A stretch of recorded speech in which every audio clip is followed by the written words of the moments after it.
존경하는 국민 여러분, 오늘 저희 경제팀은 하반기 경제정책 방향을 설명드리고자 이 자리에 섰습니다. 그간 정부는 혁신적 포용국가 실현을 위한 경제 패러다임 전환을 적극적으로 추진해 왔습니다. 과거의 성장 방식은 더 이상 저성장 양극화의 고착화와 4차 산업혁명을 파고해 대응할 수 없었기 때문입니다. 금년 경제 패러다임 전환 노력과 함께 경제활력 재구를 위하여 총력을 기울여왔습니다만 글로벌 경기 둔화와 미중 무역 분쟁 등 불확실성의 확대로 대부분의 국가들과 함께 우리도 어려움을 겪고 있습니다. 특히 대개방도가 높고 무역 의존도가 큰 우리 경제는 하방 리스크가 확대되며 우리 경제의 버팀목인 수출과 투자가 어려운 상황입니다. 더구나 국내적으로 인구 구조와 소비 패턴 등 구조적인 변화도 빠르게 진행되며 민생과 체감 경기의 개선을 제약하고 있습니다. 다만 녹록지 않은 여건 속에서도 긍정적인 변화는 있었습니다. 벤처 투자와 신설 법인 수가 급증하는 등 혁신 분위기가 확산되고 있습니다. 지난해 9만 7천 명에 증가했던 일자리는 5월 들어 25만 9천 명까지 확대되었습니다. 최근에는 역대 최저 수준의 금리로 15억 불 규모의 외평채 발행에 성공하며 외국인 주요 투자자로부터 우리 경제의 튼튼한 기초 체력도 확인할 수 있었습니다. 근거 없는 낙관론은 마땅히 경계해야겠지만 균형감을 잃은 과도한 비관론은 자칫 자기 실현적인 위기를 초래할 수도 있습니다. 특히 우리에게만 닥친 어려움이 아닌 만큼 극복할 수 있다는 자신감을 가지고 모두가 힘을 모아 나가야 할 때입니다. 하반기 경제정책 방향은 이러한 인식을 토대로 정부와 민간이 역량을 총동원하여 경제 어려움 극복을 위한 해법 마련에 집중하였습니다. 2019년 경제정책 방향의 큰 틀을 견지하면서 엄중하고도 급변하는 경제 여건을 반영하여 하반기에 집중적으로 추진할 정책들을 엄선했다는 말씀을 드립니다. 하반기 경제정책 방향의 핵심은 다음 세 가지 방향으로 요약될 수 있겠습니다. 먼저 점차 확대되는 경기 하방 리스크에 대응하기 위하여 경제활력 보강에 최대 방점을 두었습니다. 둘째, 성장 잠재력 확충을 위한 경제 체질 개선과 구조적 변화에 대한 선제적 대응도 강화하였습니다. 끝으로 양극화를 해소하고 지속 가능한 성장을 뒷받침하기 위한 포용성은 앞으로 계속해서 강화해 나가고자 합니다. 이제 3대 정책 방향을 중심으로 그 핵심 내용에 대해 설명드리겠습니다. 먼저 경제활력을 적극 보강하고 리스크 관리를 강화해 나가겠습니다. 가장 시급한 것은 추경 예산의 조속한 처리입니다. 추경안이 통과되는 대로 정부는 2달 내에 70% 이상 집행되도록 준비하겠습니다. 점차 확대되는 경기 하방 리스크에 대응하기 위해서는 투자가 반드시 살아나야 합니다. 민간과 공공 부분의 투자 여력을 총동원하여 투자 분위기를 확산시켜 나가겠습니다. 이를 위한 대책의 일환으로 민간 투자 촉진 세제 3종 세트를 마련하였습니다. 기업이 투자를 미루지 않고 적극적으로 투자에 나설 수 있도록 기업 규모, 대상 투자 자산 등에 있어 제한을 두었던 세제 지원의 틀을 한시적으로 보강하고자 합니다. 생산성 향상시설 투자에 대한 세액 공제율을 법 개정 후부터 한시적으로 1년간 상향하고자 합니다. 즉 대기업은 1%에서 2%로, 중견기업은 3%에서 5%로, 중소기업은 7%에서 10%로 지원 수준을 높여 투자율을 강화하겠습니다. 안전시설 등에 대해서는 기업과 현장의 요구를 반영하여 투자세액 공제 대상이 되는 범위를 보다 확대하고 금년 말 도래하는 일몰도 2년 연장하겠습니다. 가속삼각지도도 한시 확대하여 투자에 나서는 대기업과 중소, 중견기업들의 초기 투자 부담을 대폭 낮춰주도록 하겠습니다. 3종 세트 도입을 위한 법령 개정은 최대한 서둘러서 기업들이 하루빨리 투자를 늘려나갈 수 있도록 하겠습니다. 10조 원 플러스 알파 수준의 투자 프로젝트도 신속히 추진하겠습니다. 행정 절차나 이해관계 조정 지원으로 막혀있던 약 8조 원 규모의 대형 사업들을 3단계 기업 투자 프로젝트로 선정하여 투자 에러를 신속히 해결하고 조기 착공을 지원하겠습니다. 금년에 53조 원 규모인 공공기관 투자의 경우도 투자 여력을 최대한 끌어모아 1조 원 이상 추가 투자가 이루어지도록 확대하였습니다. 정부는 내년 이후에 추진 계획이었던 약 12조 6천억 원 규모의 민자 사업에 대해 그 추진 시기를 최대한 앞당겨 연내 하반기에 착공하기로 이미 발표한 바 있습니다. 이번에 6천억 규모의 항만 민자 사업도 더 추가하여 총 13조 2천억 원의 민자 사업이 연내에 착공되도록 하겠습니다. 지역 건설 경기 활성화를 위하여 도시재생 누릴 사업, 노후 기반 시설 유지 보수 사업, 광역교통망 사업 등을 신속히 집행해 나가는 한편 하반기에만 10조 원 이상을 목표로 정책금융 자금을 시설 투자 등에 집중 지원해 나가겠습니다. 소비, 관광 등 내수 활력 제고에도 역점을 두겠습니다. 소비 진작 효과가 큰 자동차의 소비 촉진을 위한 세제 인센티브를 마련하였습니다. 지난 6월 승용차 개소세 30% 인하 조치 시한을 올 연말까지 6개월 연장한 바 있습니다. 그리고 현재 미세먼지 대책의 일환으로 노후 경유차 교체 시에 개소세 인하 혜택을 주고 있습니다만 이와는 별도로 15년 이상 된 노후 휘발유 LPG차 교체 시에도 법 개정 후 6개월간 한시적으로 개소세를 일부 인하하고자 합니다. 또한 금년 말 일몰 예정이었던 수소 전기차에 대한 개소세 감면 조치도 22년 말까지 연장하겠습니다.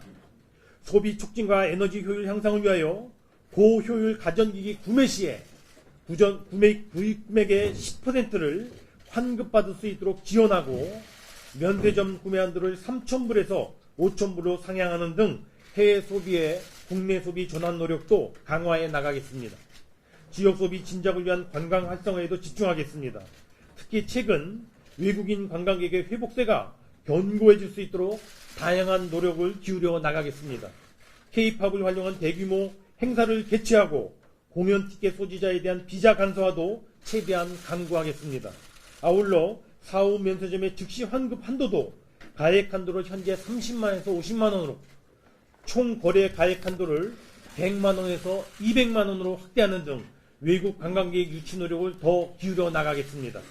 최근 어려움이 지속되고 있는 수출의 분위기 반전을 위해 수출 총력 지원책에도 보다 보강하여 강화하겠습니다.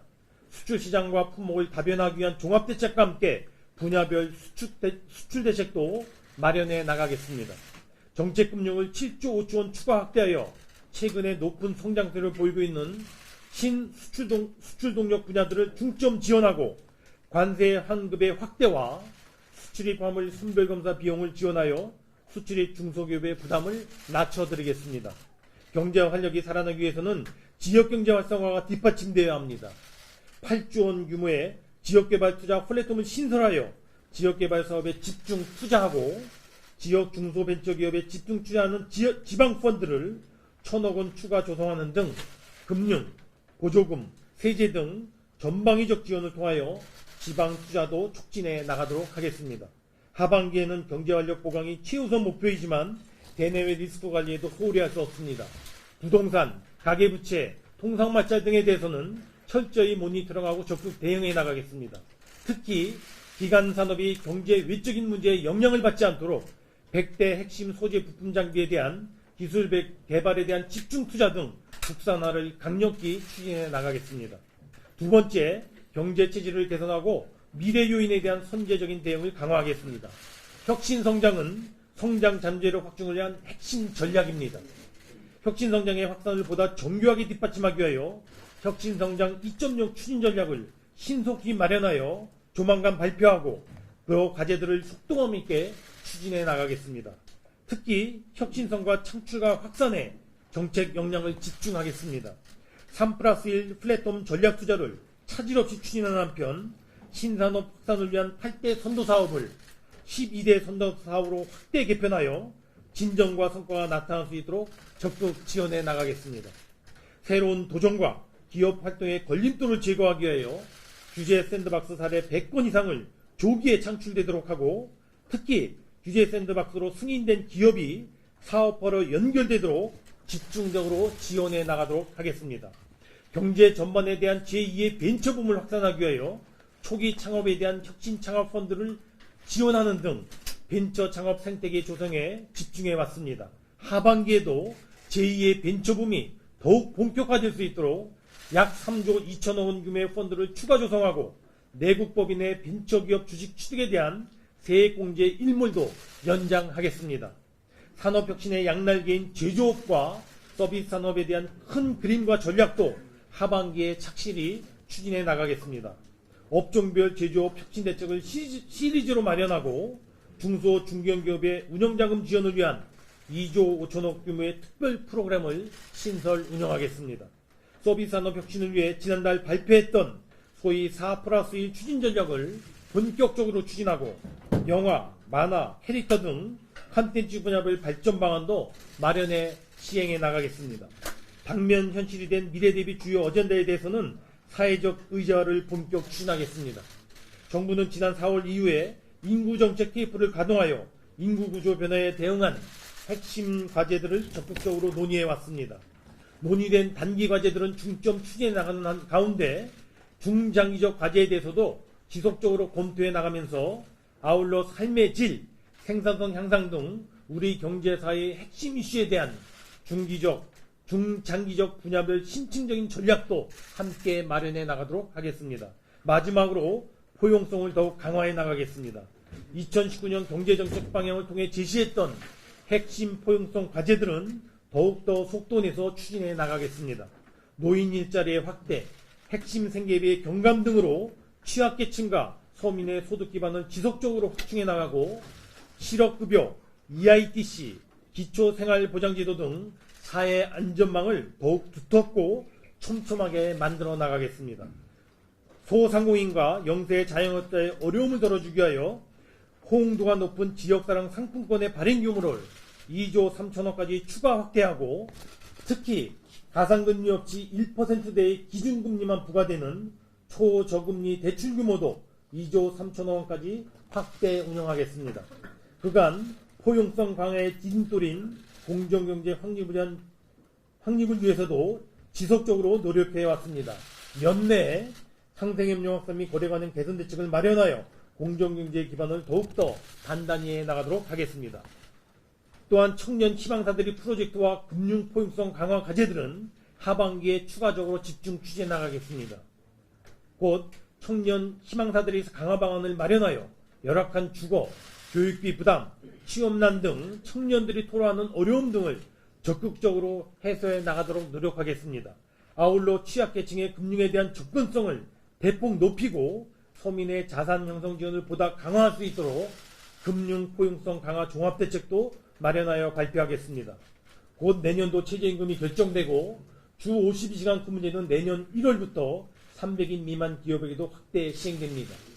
내년도 최저임금위원회에서 합리적인 수준에서 결정되도록 지원하고 주 52시간제가 중소기업에게 과도한 부담이 되지 않도록 면밀한 점검을 토대로 대비 방안을 강구해 나가겠습니다.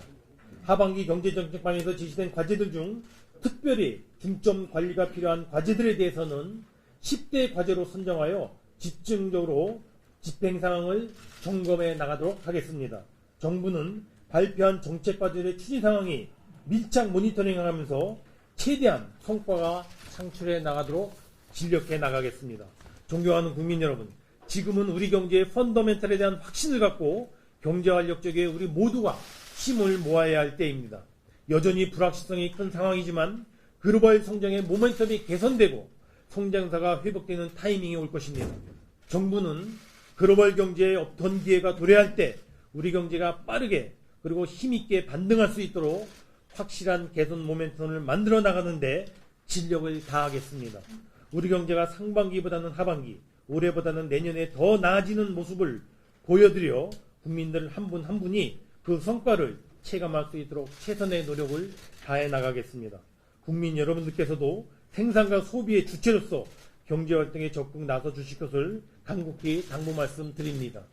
아울러 국회도 신속한 추경 처리와 경제활력 법안의 입법으로 함께 주실 것으로 기대하고 또 간곡히 요청드립니다. 감사합니다. 지금부터 이사단